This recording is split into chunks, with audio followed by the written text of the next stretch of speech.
That flag needs to come down, Mr. Vance, today. It is an aesthetic violation of Oak Ridge Meadows community standards, and it is actively reducing property values on this street every day it stays up. That's another $200 added to what you already owe. That flag is protected under the Freedom to Display the American Flag Act of 2005 federal law. HOA President Patricia Caldwell of Oak Ridge Meadows fined veteran homeowner Julian Vance 6 times in 4 months for displaying the American flag on his front porch. Told him it was an aesthetic violation that reduced property values across the entire community. And when he refused to pay a single dollar or remove the flag, she walked onto his property herself, took the flag down, and left a confiscation notice on HOA letterhead in its place. What she didn't know was that what she had just done was not an HOA enforcement action. It was theft of a veteran's private property, a direct violation of federal law, and the single act that transformed a neighborhood dispute into a federal civil case that would strip her of her title, her reputation, and a significant amount of her own money before it was over. Before we go further, what city or country are you watching from? Drop it in the comments. We love seeing where you're tuning in from. And if you believe that a man who served this country has the absolute right to fly its flag outside his own home without answering to anyone, hit that like and subscribe button and come join us here on HOA Conflicts. Oak Ridge Meadows sits off Willow Creek Road in San Antonio, Texas. 54 single-family homes arranged across 4 quiet streets. A shared green space on the northern end of the development near the clubhouse on Cedar Crest Way, and an HOA that collected $2,600 per household annually and ran its meetings at the Oak Ridge Commons Room on the second Tuesday of every month. The neighborhood had the kind of outward calm that comes not from genuine harmony, but from residents who had learned over time that pushing back against the HOA cost more energy than most people had left after a full work week. Patricia Caldwell had been HOA president for 5 years, and in those 5 years she had cultivated that exhaustion deliberately and carefully. She issued fines fast, made the appeal process confusing, and relied on the fact that most people would rather pay a small fine than spend 3 months fighting one. It had worked consistently until Julian Vance moved in at 2847 Maplewood Drive. Julian Vance, 46, had spent 19 years in the United States Army, 2 tours in Iraq, 1 in Afghanistan, and a final posting at Fort Sam Houston just north of San Antonio before he retired with the rank of Master Sergeant. Bought the house at 2847 Maplewood Drive with the quiet intention of living the rest of his life exactly as he chose. He was a white man with a straight-backed posture that 19 years of military service had made permanent. Close-cropped gray hair, and the kind of stillness that comes from having been in situations where panic was not an option. He was not by nature a man who looked for confrontation, but he was also not a man who backed down from one when it came to him. He had bought a house, he had earned his retirement, and on the morning he moved in, he had mounted a flag bracket on the left side of his front porch, attached a 3x5 American flag, and stood back and looked at it for a moment before going back inside to unpack. He had been living at 2847 Maplewood Drive for exactly 3 weeks when his neighbor Eleanor Higgins knocked on his door. Eleanor was a retired teacher in her early 70s who lived next door at 2845 and had been in Oak Ridge Meadows long enough to remember when the HOA was run by a retired engineer named Arthur, who sent 1 newsletter a year and otherwise left people alone. She handed Julian a welcome card she had baked cookies to go along with. And while he was thanking her, she glanced at the flag on his porch and said, with the measured tone of someone choosing their words carefully, that he should be aware Patricia Caldwell had already mentioned it at the last board meeting. Julian looked at her. Eleanor said she just wanted him to know before the letter arrived. He thanked her again, went back inside, and looked up the Freedom to Display the American Flag Act of 2005 on his laptop before he had finished his coffee. He read it twice, then he closed the laptop and went back to unpacking. He was not worried. He was ready. Violation notice arrived 4 days later.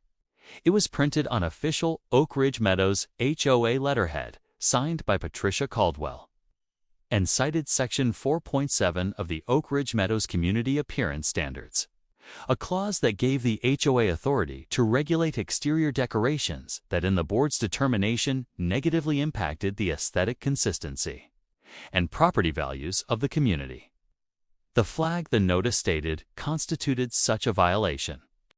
The fine was $150, payable within 14 days. Julian read the notice at his kitchen table, set it down, and did not remove the flag. He also did not pay the fine. He photographed the notice front and back, labeled the file with the date, and created a folder on his desktop he titled simply Oak Ridge, HOA. The second notice arrived 11 days later. $200 this time, with language noting that the previous fine remained unpaid and that continued noncompliance would result in escalating penalties. Julian photographed it, added it to the folder, and went about his day. The flag stayed up. Patricia Caldwell, who drove past 2847 Maplewood Drive every morning on her way to the clubhouse, saw it every single time and felt the specific irritation of someone whose authority is being visibly and deliberately ignored. She was not used to that feeling, and she did not handle it well. By the fourth notice, Julian had still not paid a single dollar and had not acknowledged a single letter with so much as a phone call. Patricia raised the matter at the monthly HOA meeting at the Oak Ridge Commons Room on Cedar Crest Way, referred to him as a non-compliant resident who was setting a precedent of defiance that the board could not afford to tolerate, and got Richard Brooks, board member, longtime Caldwell loyalist, and a man who had never once voted against anything she proposed, to second a motion, escalating the enforcement action. Julian was in the back row of that meeting. He had been there since the start. When Patricia finished, he raised his hand, stood up, and told the room in plain and specific language that the Freedom to Display the American Flag Act of 2005 was a federal law that explicitly prohibited HOA restrictions on a homeowner's right to display the American flag on their own property, that every fine Patricia had issued was therefore legally invalid, and that he had documented every one of them. The room went very quiet. Patricia told him HOA community standards were not subject to personal interpretation, and that the board's position had not changed. Julian sat back down, said nothing further, and added the date and the full details of the meeting to the folder on his desktop when he got home that night. The fifth and sixth notices arrived within 3 weeks of each other. The total outstanding fines were now $1,400. Every dollar of it sat unpaid. The flag had not moved an inch. Patricia Caldwell stared at that porch every morning and made a decision that she would spend a very long time wishing she had not made. Patricia Caldwell did not take the silence well. Most residents who ignored her notices eventually cracked. A phone call, a partial payment, an apologetic knock at the HOA office on Cedar Crest Way, asking how to make it stop. Julian Vance did none of those things. He went to work, came home, maintained his lawn, waved at Eleanor next door, and left the flag exactly where it had been since the day he moved in. For Patricia, that silence was not neutral. It was a statement, and she had decided she was going to answer it. The seventh notice was different in tone from the ones before it. The language shifted from community standards citations into direct legal threat territory. The board was prepared to place a formal lien against the property at 2847 Maplewood Drive and initiate foreclosure proceedings if the outstanding balance of $1,400 was not paid in full within 21 days. Patricia hand-delivered it herself, slipping it through his mail slot on a Wednesday morning, and stood on his porch for a moment afterward, looking at the flag before walking back to her car. She had made up her mind about what came next. She just needed to find the right moment. Julian found the notice on his floor when he got home from a morning run. He read it standing in his hallway, still in his running clothes. The foreclosure threat was not something he took lightly, not because he believed she had the legal standing to execute it, but because he recognized it as a signal that she was willing to go further than he had initially anticipated. He called Harrison Ward that afternoon. Harrison was a civil rights and property law attorney based out of a firm on Commerce Street in downtown San Antonio who had spent 15 years handling cases where institutions overstepped their authority against individuals. He listened to the full timeline without interrupting. When Julian finished, Harrison asked him one question. How well documented is everything? Julian told him he had every notice photographed and filed, every board meeting attended and noted, and the federal law cited by name in front of the full board on record. Harrison told him to sit tight, keep documenting, and not to pay a single dollar. Then he said something that Julian wrote down and kept. Do not escalate. Later, Julian followed that instruction exactly. He went to the next board meeting, sat in the same seat, said nothing unless directly addressed, and watched. Patricia worked the room with the confidence of someone who had convinced herself that Julian was bluffing about the federal law and that the foreclosure threat would eventually break him the way it had broken others before him. Richard Brooks sat beside her, nodding at everything she said. Two other board members who Julian had noticed looking increasingly uncomfortable over the past several meetings kept their eyes on the table.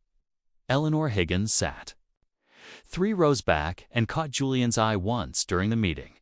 She gave him a small, steady nod. He returned it. What happened next took place on a Thursday afternoon while Julian was at a veterans group meeting at the American Legion Post on South Alamo Street. He came home at 4:15, pulled into his driveway, and looked at his porch. The bracket was still there. The mount was still there. The flag was gone. In its place, tucked into the bracket housing, was a folded sheet of paper. He walked up the porch steps, unfolded it, and read it standing exactly where the flag had been that morning. It was printed on Oak Ridge Estates' HOA letterhead.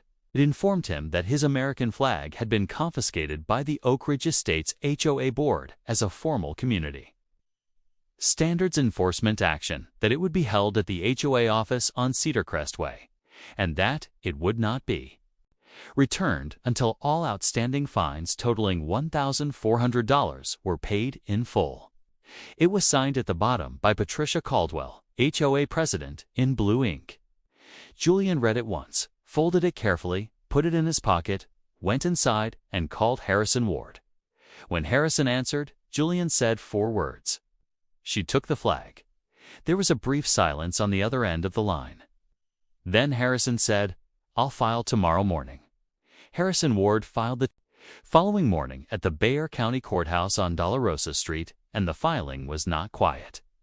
It named Patricia Caldwell personally and the Oak Ridge Estates HOA as a governing body on multiple counts: theft of private property, violation of the Freedom to Display the American Flag Act of 2005, fraudulent issuance of HOA fines with no legal basis, intimidation through illegal foreclosure threats, and trespass onto private property to execute an unlawful confiscation. Every count came attached to documentation. Every fine notice photographed and dated. The board meeting records where Julian had cited the federal law by name in front of witnesses. The confiscation notice written on Patricia's own letterhead and signed in her own hand. Harrison told Julian when he called to confirm the filing, she wrote us the closing argument herself. The cease and desist arrived at Patricia's door the same afternoon. It ordered the immediate return of the confiscated flag, the immediate cessation of all fines and enforcement actions against 2,847 Maplewood Drive, and all further communication to go exclusively through Harrison's office on Commerce Street. Patricia called her own attorney that evening. The conversation, by all accounts, did not go well for her. The courtroom was not where Patricia had imagined this ending. She had imagined Julian eventually paying, eventually complying, eventually getting tired the way everyone else always got tired. Instead, she sat at the defendant's table while Harrison laid the case out with the methodical precision of someone who had been building toward this moment for months. He entered the federal statute into evidence first. The Freedom to Display the American Flag Act of 2005. Clear and unambiguous. One page, no room for interpretation. Then he entered every fine notice. Then the board meeting minutes from the session where Julian had cited that same law by name and Patricia had dismissed it in front of 14 witnesses. Then the confiscation notice, her letterhead, her signature, her words. Eleanor Higgins took the stand and told the court in plain, steady language exactly what she had witnessed from next door at 2845 Maplewood Drive over 4 months. The notices, the visits, and the afternoons. She watched Patricia Caldwell walk onto Julian Vance's porch and remove the flag with her own hands while he was not home. Patricia's attorney tried to argue community standards authority. The judge looked at the federal statute, looked at the confiscation notice, and asked Patricia's attorney to explain how a community appearance by law superseded an act of the United States Congress.